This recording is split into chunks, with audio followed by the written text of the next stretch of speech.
whether we like it or not, the assumption is true that we can change the world if we accept responsibility for the universality of ideas. I have accepted that responsibility. It is true that the most celebrated experiences in the human condition are those that pass the test of universality.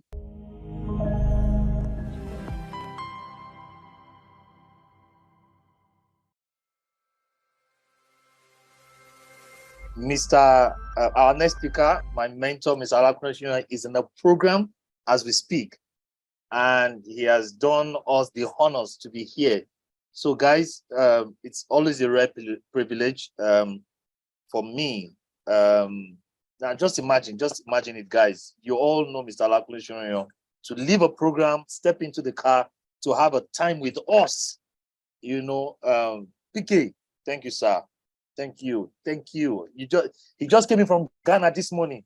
He's gone into another program, and he's taking his time to be here, and he's going for another program. I mean, guys, please help me welcome PK. Our audience are on YouTube while you're on Zoom. That's how we arranged it. You need to unmute, sir. Everybody, there's no there's no introduction that will be introduced. Ready. Please. No. Yeah, thank you so much, Ella. He's speaking of the world, guys. Speaking of the world, the futurists, the Rukos, iconoclast. He just came in from Ghana, where he was awarded a doctorate. Some of us have to go and fight for our doctorate. Some people, they are begging them with plenty of doctorates. Thank you. I know we're in the middle of a lot. Yes. But let's keep going. Yes. And it's also telling on you, because you're also human. You know, I can imagine everybody want to take a piece of you, and you're giving us this. Thank you, sir. We've talked about migration. Yesterday we spoke about individuals.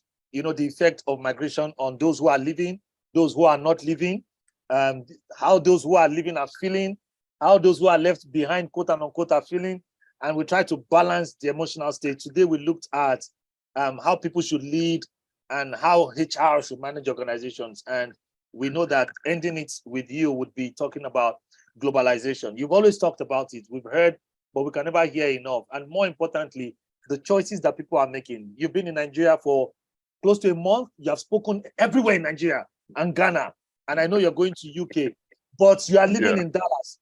And this is what you used to say when you were moving to Dallas. You said, I'm not migrating, just changing location.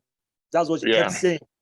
So that I can be accessible to the whole world, you know. And Mr. Yele said something when he was speaking. He said, in this world, every brilliant person is a citizen of the world and must make themselves available for such, you know. And that's what you've been teaching for a long time that a lot of us didn't understand. Just use your few minutes to help us end the conference and share your thoughts about, you know, this globalization and how we should position in a world like this, not living home and also not getting lost at the same time. Thank you, sir. Over to you, sir. Thank you so much. And I mean, I celebrate you every time. Thank you for your uniqueness, the difference that you bring, the graciousness that you share, the immeasurable insight that you so carefully curate on a daily basis. I celebrate you. Thank you for your work in the emotional intelligence space and beyond it. I mean, so I'll just take a very few minutes to just explain to everyone. So guys, thank you all for coming. God bless you. What I want to talk about essentially is about penetration. There is this madness out there about people thinking that if they are able to run out of Nigeria and find themselves in the first world country, they have comfort. They are correct, because the weather will help them to look better. They will get some level of foreign exchange that will make them still terribly ordinary in the new environment they found themselves, but celebrated somewhat by their family and friends in their own country. And that is a very small way of defining value.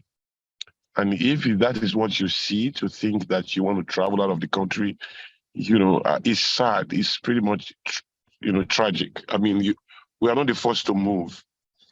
different races have always moved. I mean, everything we call slave trade, colonialism, apartheid, those are the effects of movement. These are people moving away from their own comfort zone to spread their power, their influence in the world, right? And we can choose to look at the negative construct of it, or we can choose to look at the positive side of it. And for me personally, I've chosen to tap into the positive side of it because that is the critical, ultimate value, And so whether we like it or not, the assumption is true that we can change the world if we accept responsibility for the universality of ideas. I have accepted that responsibility. It is true that the most celebrated experiences in the human condition are those that pass the test of universality. We call it shoe, we call it shirt, we call it internet, we call it website, we call it artificial intelligence, because these things can be up the world. A piano is a piano anywhere in the world. A drum is a drum anywhere in the world. It can have different shapes, it can give different sound, but a drum is a drum, right? And these are very important, context that we need to bring into our reality. Now, the United States understand the power of immigration very well. For many years, they take 50,000 people into their country in a green card program every year. And these people are coming, some of them are coming from their enemy nations, like Iraq, like Iran. Everybody in the world is an American citizen in that sense. I mean, they have American citizens from everywhere.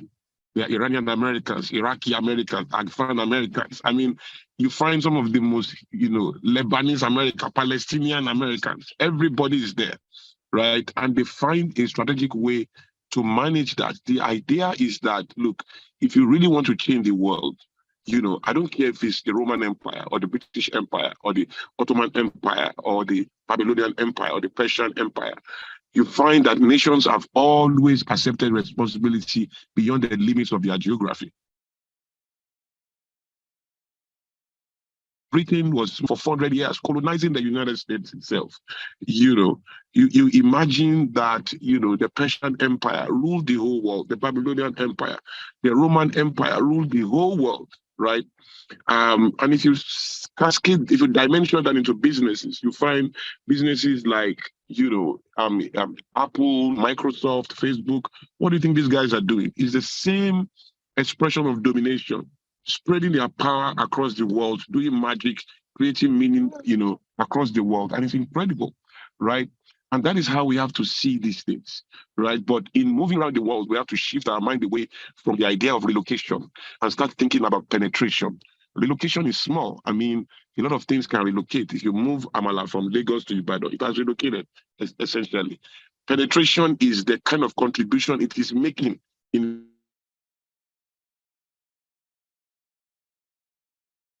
the environment. That is what they live in Nigeria, inside America. A lot of Africans live in Africa, inside America, inside Canada, inside the UK, because they don't have a plan. Everybody's got a agenda except you. Everyone needs. The people who complain the most are those who just pass through life without agendas, without understanding what they are about and what they are superimposing into the world, right? And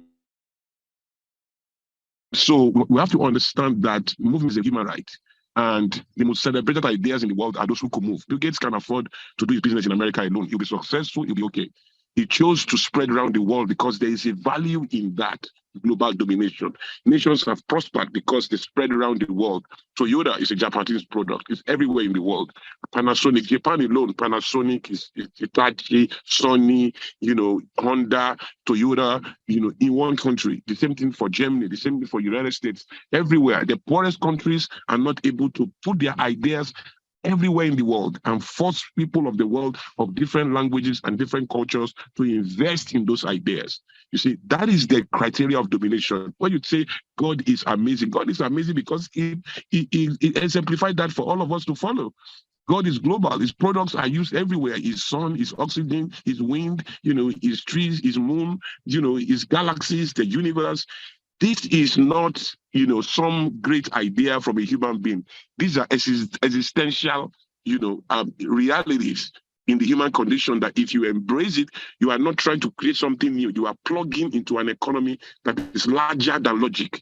The economy of the universe that built everything you have ever seen. Call it merchant banking, call it the pyramid, call it capitalism, democracy, socialism, whatever you call it.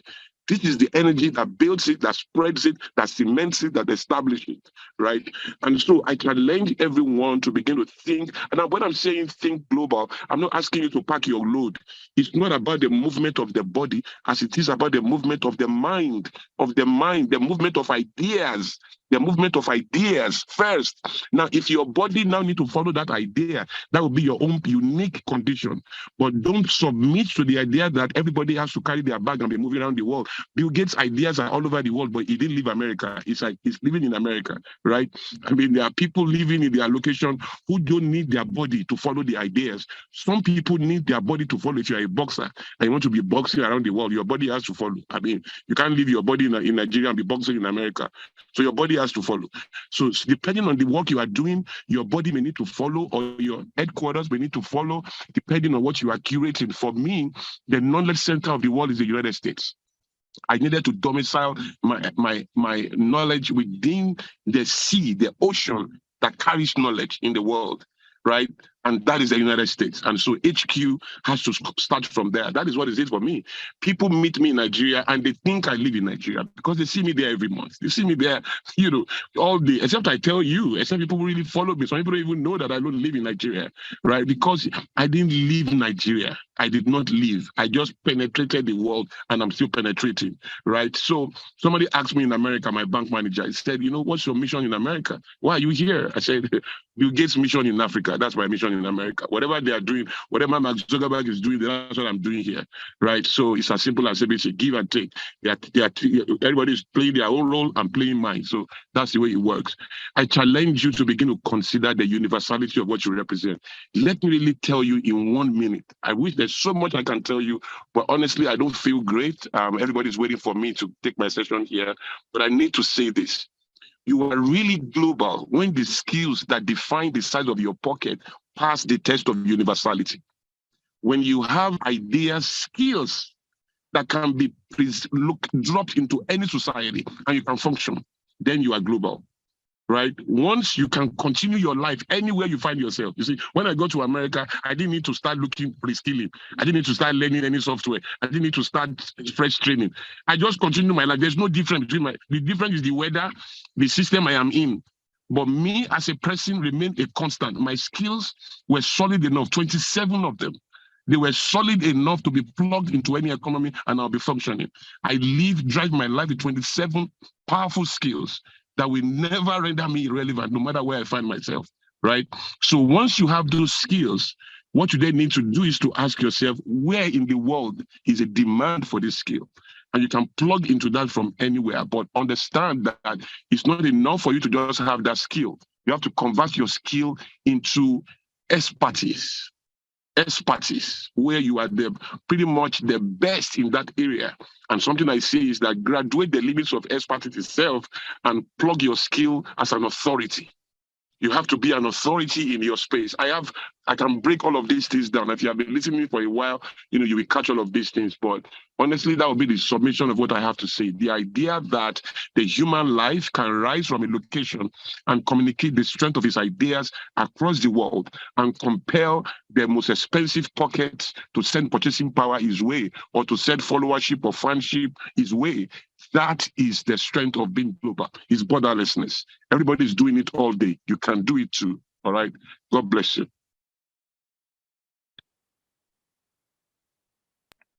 Thank you, PK. That was the end. That was what we needed to end the conference. And the I'm idea so sorry. I wish I could take more. More. Another day would come. Another day would come. The idea that if your mind does not move with ideas first, let your body not move. It's suffering. It's suffering for your body to start. Your ideas is what needs to move.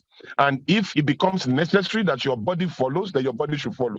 Otherwise, you are initiating a very massive condition that will keep you comfortable, but small and irrelevant in the community of power in the world. It's as simple as that. Masters you want to go and do, what are you claiming for your children? if there is no whatever idea is, that can there is penetrate no, the skill, masters is rubbish. What is master? Nobody cares what masters you have again. It has changed. Nobody cares what you have. It's what you can do that matters now. There's no point. Everybody saying they are going for masters. It's just an instrument to mask, the reality that they want comfort in a first world country. That's what they are doing. They are not mastering anything. 90% of them. And I say that humbly. 90% of them. I need to go. Cheers, Enah. Love to everyone. Bye-bye, sir. Take it from here, Enah. I'm sure you can expand a lot of these thoughts. God bless you. All right. Thank you. Bye-bye, PK. Thank you. Bye. Powerful. That was some powerful thoughts. I hope you got it. And let me end this by repeating what he said. It's penetration. If you want to be thinking at a higher level, it's penetration, not relocation. Penetration. If I move to another country, what would be my value? What would be my value? If I cannot say what my value is, other than just change a place and let people in Nigeria celebrate the fact that their son or their daughter is gone. And if you have already moved, I think you can start thinking about this question, right? What ideas would make me penetrate? And it's not just your master degree. No, it's not it. Because in today's world, even if you don't have master, if you can do something that can shape value from me, we would take you, right? We would employ you because we know that you've got a skill. It's not about the certificate, the masters. It's not about it. Are you getting it? And